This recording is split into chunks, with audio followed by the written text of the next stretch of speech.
Israel के लिए कौन कौन प्रेयर कर रहा है? आपको उसे प्रेयर में रखना है। आपको मालूम होगा कि इस बारे में मैं आपको कॉन्टिन्यूली, अगर आप इंटरनेट पे देखेंगे और सर्च करेंगे, आपको प्रोफेटिक वर्ड मिलेंगे इजराइल के बारे में। और मैंने खास तौर पे ईरान का नाम लिया था और अमेरिका का नाम लिया था इसमें।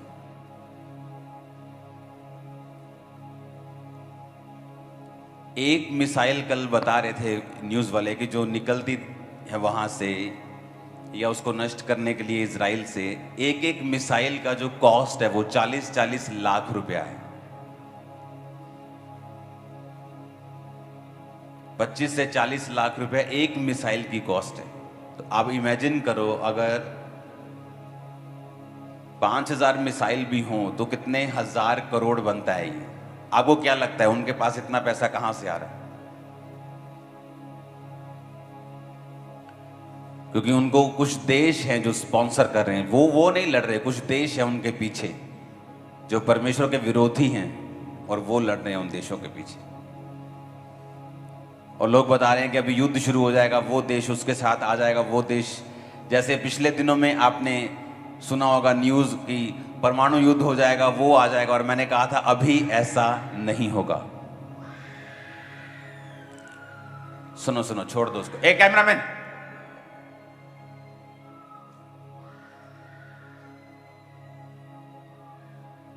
और अभी जो बात अभी चल रही है आपके सामने कि अभी ये देश वो देश सब इकट्ठे हो जाएंगे, सब ऐसा हो जाएगा, अभी एक महायुद्ध शुरू हो जाएगा।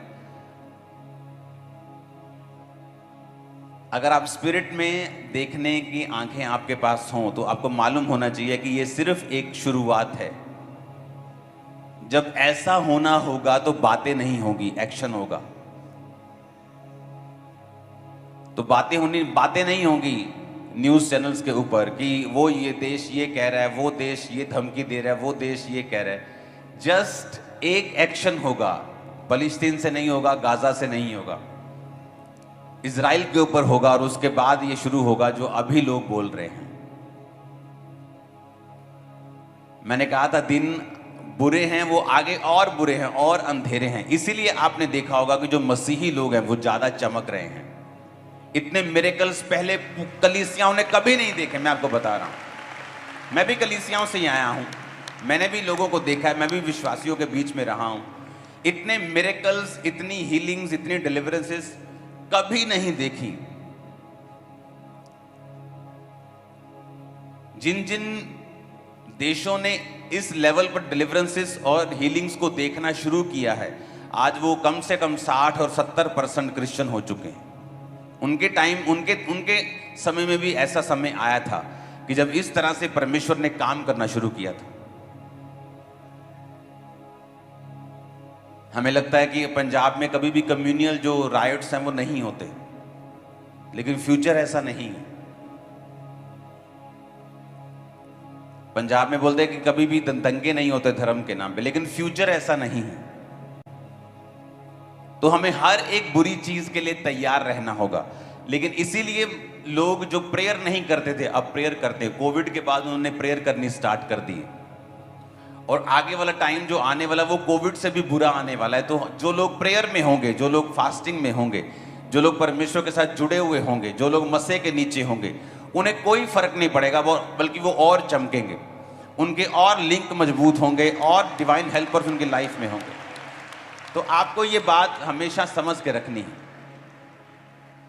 कि दिन अच्छे नहीं होने वाले। इकोनॉमिक सिचुएशन जो हैं, ये मैं आपको प्रोफेटिक वर्ड बता रहा हूं। जो न्यूज़ पे आप देख रहे हैं, जो आप लोगों के मुंह से सुन रहे हैं, वो सच नहीं है। असली सिचुएशन परमेश्वर जानता है, जो मैं आपको बता रहा हूं। कई बार एक जो नारियल होता है या एक फ्रूट होता है जो बाहर से बड़ा सुंदर दिखता है, लेकिन अंदर से कीड़ा उसे खा रहा होता है। कुछ देशों की सिचुएशन इस तरह से हो चुकी है, उनके मैं नाम नहीं लेना चाहता, और वो पड़ोसी देशों की मैं बात नहीं कर रहा हूं। तो लगता है कि हमारी इकोनॉमी बड़ी अच्छी चल रही है, लेकिन जब नजर आएगा कुछ सालों के बाद तो एक गहरा क्राइसिस भी हम देखेंगे। तो कौन बचाए जाएंगे? जो परमेश्वर के वचन पे खड़े होंगे, जिनको मालूम होगा कि परमेश्वर के वचन पर रहकर हमने ब्लेसिंग ली थी, इसी के वचन पे खड़े रहकर हम ब्लेसिंग में बने रह सकते हैं और सुरक्षित रह सकते हैं। अकाल, सूखे, ये इजहाक और अब्राहम और उससे भी पहले के जमाने से पढ़ते आ रहे हैं। लेकिन बाइबल में लिखा है इजहाक ने सूखे में ही, उन दिनों में जब अकाल था, उसी देश में बोया और 100 गुना फलों को लेके आया। और अगर आप इसका रीजन देखेंगे तो रीजन ये था कि इजहाक को परमेश्वर बात करता था, इजहाक से परमेश्वर बात करता था। जब इजहाक देश छोड़ना चाहता था तो परमेश्वर ने कहा था इजहाक इस देश को मत छोड़ना, इसी में रह और मैं तुझे बरकत दूंगा। और बाइबल कहती है उसी देश में इजहाक ने जोता, बोया और 100 गुना फलों को लेके आया। और उस समय सबसे महंगी चीज जो थी वो सोना नहीं थी, चांदी नहीं थी, हीरे नहीं थे। हीरे तो शायद तब होते भी नहीं थे, आई थिंक मणियां होती थी, वो दूसरे होते थे चीजें, शायद होते भी होंगे। लेकिन बाइबल कहती है कि पानी के उसे हिडन सोते मिले थे, जमीन के अंदर से जो निकल रहे थे, वो उसकी सबसे बड़ी वेल्थ थी। और परमेश्वर ने उसकी आंखों को खोला था उस वेल्थ के लिए, उस आशीष के लिए। उसी देश में जहां लोग सूखे से मर रहे थे, बाइबल कहती इजहाक 100 गुना फलों को लेके आ रहा था, उसकी फसल 100 गुना फल लेके आ रही थी। और बाइबल कहती है हिडन पानी के सोते जो थे उसे मिल रहे थे। परमेश्वर ये आपकी लाइफ में प्रूफ करना चाहता है कि इकोनॉमिक सिचुएशन जितनी मर्जी खराब हो, देश जितने मर्जी लड़ रहे हो, जितनी मर्जी बीमारियां और महामारियां आ रही हों, लेकिन अगर आप परमेश्वर की आवाज को सुन सकते हैं, अगर आपका रिलेशनशिप परमेश्वर के साथ मजबूत है, वो आपको उन्हीं देशों में हिडन ट्रेजर दे सकता है, सोते दे सकता है। इसीलिए अगर आप पुराने हिस्ट्री में चले जाएंगे, आज से 30 साल पहले चले जाएंगे, तो दुनिया की सबसे बड़ी पेंटिकोस्टल चर्च जो थी वो दुनिया के सबसे बड़े गरीब देश में बनी। सबसे बड़ी चर्च तो अमेरिका में बननी चाहिए, कनाडा में बननी चाहिए, ऑस्ट्रेलिया में बननी चाहिए, जर्मनी, फ्रांस में, क्रिश्चियन देशों में बननी चाहिए। लेकिन वो नाइजीरिया में बनी, जहां पर लोग खाने के योग्य पैसा भी नहीं कमा पाते। अगर आज आप वहां पे चले जाएंगे तो एक ड्राइवर की तनख्वाह, एक आम ड्राइवर जो सब जगह काम करता है, वहां 30,000 नायरा उसकी तनख्वाह होगी सिर्फ। और एक नायरा जो 1 रुपए का 6 नायरा आता है, आप लगा लो कि 5 से 6,000 रुपए इंडियन वहां पे तनख्वाह है। और अगर आप वहां पे चावल देखेंगे तो 250 रुपए किलो मिलते हैं चावल। और वहां पे लोग अपना पेट भी नहीं पाल सकते। लेकिन जो परमेश्वर का काम वहां पे हुआ वो बिल्कुल अलग था, क्योंकि जिन लोगों ने परमेश्वर के ऊपर भरोसा किया, परमेश्वर ने बताया कि तुम्हारा देश कैसा भी हो, तुम्हारा आसपास कैसा भी हो, तुम्हारी मंदी लगी हो, आसपास लोग मर रहे हो, कोविड हो, लेकिन अगर मैं तुम्हारे साथ हूं, मैं उसी देश में तुम्हें 100 गुना फल दे सकता हूं, तुम्हें बरकत भी दे सकता हूं, तुम्हें आशीष भी दे सकता हूं। और सबसे बड़ी बात, जब परमेश्वर के साथ हम चलने लगते हैं, जब परमेश्वर के साथ हमारे संबंध कायम होने लगते हैं, बाइबल कहती है जब अब्राहम ने हाजिरा को अपने घर से निकाल दिया, तो हाजिरा अपने बेटे के साथ जब जंगल में घूम रही थी, तो एक जगह दूर हटकर वो रोने लगी और ये कहकर दूर हट के रोने लगे कि मेरा बेटा मुझे रोता हुआ ना देख ले, क्योंकि हम लोग मरने वाले हैं, पानी खत्म हो चुका, रोटी खत्म हो चुकी, और वहाँ पे कोई ढाबा नहीं होता था, जंगल होते थे, कोई पानी का सोता नहीं उसे मिल रहा था, तो जंगल में लोग मरते थे। आज भी लोग मरते हैं, अगर आप ध्यान से स्टडी करेंगे तो तब तो बिल्कुल ही लोग उन जंगल मतलब कि एक बड़ी गहरी सिचुएशन थी उनके लिए।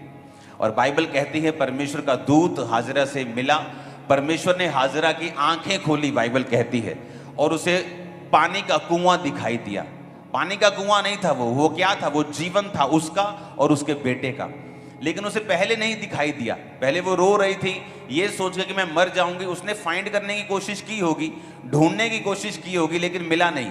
लेकिन बाइबल कहती है जब परमेश्वर ने उसकी आंखों को खोला, और कैसे खोला? परमेश्वर ने ये नहीं कहा आके उसके दूत ने कि मैं तेरी आंसुओं को, तेरे रोने को देख के आया हूं। परमेश्वर ने कहा मैं तेरे लड़के की प्रार्थना को सुन रहा हूं। कुछ कलीसियाओं में ये एक बुरी आदत है, उनको लगता है कि अगर हम रो रो कर प्रार्थना करेंगे तो परमेश्वर हमारी सुन लेगा। जबकि उन्हें यह नहीं पता कि रोकर प्रार्थना करने से परमेश्वर नहीं सुनता, वो विश्वास की प्रेयर को सुनता है, चाहे वो रोकर की गई हो चाहे बिना रोकर की गई हो। उसे रोने से या आंसुओं से मतलब नहीं तो पूरी दुनिया रो रो के ठीक हो जाती, परमेश्वर के सामने जाती, चर्च में रोती, तो लेडीज तो और शानदार रोती और ठीक हो जाती जल्दी बंदों से। लेकिन परमेश्वर ने कहा कि मैं तेरे रोने को देखकर नहीं आया हूं, मैं तेरे लड़के की प्रार्थना को सुन के आया हूं। लड़के को प्रार्थना करना कहां से आता था? क्योंकि वो अपने बाप अब्राहम को देखता था। उसने अपने बाप को अब्राहम को प्रार्थना करते हुए, प्रार्थना का उत्तर लेते हुए कितनी बार देखा होगा। अगर बाइबल कहती है कि जितने काम परमेश्वर ने किए, अगर सब बाइबल में लिख दिए जाए तो इतनी बड़ी बाइबल बने कि दुनिया में ना समाये, इतने काम परमेश्वर ने किए। तो जो अब्राहम के बारे में हम पढ़ते हैं, इसहाक के बारे में पढ़ते हैं, जीसस के बारे में पढ़ते हैं, वो जस्ट थोड़ा थोड़ा सा एक लम्हा, एक क्षण क्षण क्षण लिखा हुआ है ताकि हमें समझ आ सके और हम इन चीजों से समझ सके। वो लड़का अपने बाप को देखता था, रोज की लाइफ में उसका बाप कैसे प्रार्थना करता है, कैसे सिचुएशन से वो निकला, कैसे मुसीबतों से निकलता है, कैसे गाइड करता है, कैसे बिजनेस चलाता है, कैसे भेड़ बकरियों को चराता है, कैसे राजाओं को भी अपने अधीन रखता है, किस तरह से वो ब्लेस होता है। उसने अपने बाप को सब कुछ करता हुआ देखा था, इसलिए उसे प्रार्थना करनी आती थी। परमेश्वर को किस तरह से प्रेयर करते हैं और किस तरह से परमेश्वर से जवाब लेते हैं। और बाइबल कहती जब उसका संबंध परमेश्वर के साथ था तो उसने प्रेयर की, तो परमेश्वर ने उसकी मां की आंखों को खोला और उसको कुआं मिला जो पहले उसे दिख नहीं रहा था। जब आप प्रेयर करने लगते हैं, जब आपकी स्पिरिचुअल आईज ओपन होती हैं, आप परमेश्वर के साथ अपने संबंध कायम कर लेते हैं। शैतान हर टाइम ये कोशिश करता है कि आपके मसे को कम किया जाए, वो हर टाइम कोशिश करता है आपको पाप में गिराया जाए। वो बड़ी लंबी प्लानिंग्स बनाता है आपकी लाइफ में, छोटी प्लानिंग नहीं होती। आपको लगता है कि ये जो हो रहा है आपकी लाइफ में, ये एक फ्लो के साथ कुछ हो रहा है या आपका मन डिस्ट्रैक्ट हो रहा है, ऐसा नहीं है। शैतान बहुत धीरजवंत है, इतना धीरजवंत है कि कुछ विश्वासी शैतान जितने धीरज नहीं रखते। वो बड़े लंबे प्लान के साथ आपकी लाइफ में चलता है, किन लोगों को आपकी लाइफ में प्लांट करना है, किन लोगों को आपके आसपास रखना है और उनके द्वारा फिर आपकी लाइफ को गिराना है। शैतान बड़ी स्ट्रेटेजिकली, आराम से, पेशेंस रख के, धीरज रख के धीरे धीरे आपकी लाइफ में काम करने की कोशिश करता है, क्योंकि उसे ये बात मालूम है कि जिस दिन आपने परमेश्वर से तौबा कर ली, जिस दिन आप परमेश्वर में सही चलना शुरू कर दिए, जिस दिन आपने परमेश्वर के साथ अपने संबंधों को कायम कर लिया, आपकी स्पिरिचुअल आईज ओपन होंगी, आपको वो दिखेगा जो आपका जीवन जिस चीज पर निर्भर करता है। कई बंदों का जीवन उनके बिजनेस के ऊपर निर्भर करता है। जब उनका बिजनेस डाउन होता है, उनकी फैमिली डाउन होती है, उनकी सारी चीजें खत्म होनी शुरू हो जाती हैं, तो परमेश्वर जानता है आपके बिजनेस के लिए आपकी स्पिरिचुअल आईज को कैसे ओपन करना है। लेकिन प्रॉब्लम यह है कि जो आपका शारीरिक ऑरा है, जो शारीरिक काम है, जो शरीर के पीछे चलना है, वो आपकी स्पिरिचुअल आईज को बंद रखता है। और शैतान ये मेक श्योर करता है और वो पूरी ट्राई करता है और पूरा ये सिस्टम बना के रखता है कि आपके आसपास ऐसे लोगों को रखा जाए, आपकी जिंदगी में ऐसी चीजों को रखा जाए, चाहे वो मोबाइल हो, चाहे वो व्यभिचार हो, चाहे वो चोरी हो, चाहे वो शारीरिक काम हो, चाहे वो एक शरीर की कमजोरी हो, आंखों की कमजोरी हो, ताकि वो आपकी लाइफ में उसे कंप्लीटली कंटिन्यू रखे, ताकि आप लोग परमेश्वर की ओर ना जा सकें और आपकी स्पिरिचुअल आईज कभी भी ओपन ना हो सके। कितने